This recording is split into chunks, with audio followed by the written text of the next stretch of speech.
За едните херои, за другите угнетувачи. Кој заслужува споменик, а кој не? Овие прашања се уште одекнуваат низ Соединетите држави. Дел од паметниците, особено оние посветени на Конфедерацијата, се веќе оштетени или уништени. Но дебатата продолжува. Иако протестите по смртта на Џорџ Флојд стивна, многу прашања останаа отворени. Во фокусот меѓу другото се и спомениците, првенствено оние поставени низ јужните држави на САД, кои биле дел од Конфедерацијата. Дел од нив беа оштетени или урнати од демонстранти и активисти, а дел беа отстранети од општинските власти.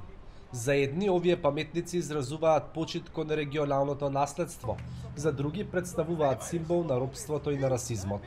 It's direct action. Direct action is a lot more effective than going through a lot of democratic processes. It's civil disobedience. I think they should go in the museum where they belong.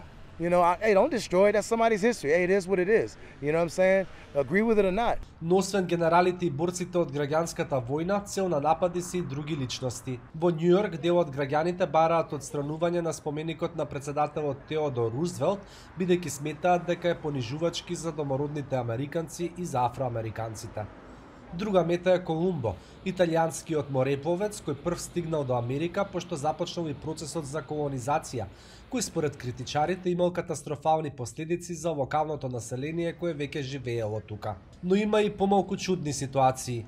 Оваа статуа во Сан Франциско е во чест на Мигуел Сервантес, познатиот шпански писател кој бил заробен од пирати и минал 5 години како роб на нивниот брод. Статуата беше оштетена од непознати сторители. Во истата сојузна држава Калифорнија се бара отстранување и на споменикот на Хуниперо Сейра, шпански мисионер од 18-тиот век, чие наследство е почитувано од католиците, но е критикувано од многу домородни американци. He's the cause of our decline of our population, decline of our loss of languages, culture, religion. Сепак прашањето е многу покомплексно. Многумина имаат мешано потекло, па не се согласуваат со ова. It pains me that people of my community, my indigenous and Hispanic ancestry, my mestizaje, as we call it, the blending of our cultures, would see one part or the other of our heritage as something to be reviled. Секоја генерација мора да ги приспита своите херои без оглед дали станува збор за Колумбо, Сера или некој американски председател, сметаат дел од критичарите.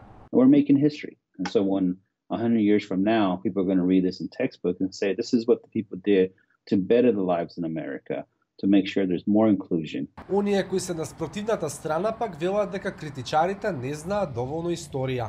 Let's hope that those who are doing this don't find themselves in a position to be honored someday, because there will be another group that will come along and desecrate the meaning of what they contributed to society as well. Откако започнаа протестите по смртта на Џорџ Флојд кон крајот на мај досега, низ Соединетите држави се отстранети или оштетени стотина паметници.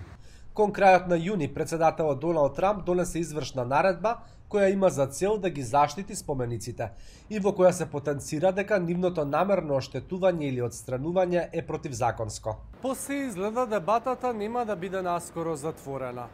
Кому треба да му биде оддадена почит? Кој заслужува споменик? И уште поважно, кој треба да одлучи за сето тоа? Нема лесни одговори на овие прашања. За Алфа, од Гласот на Америка, Никола Крстик во Вашингтон.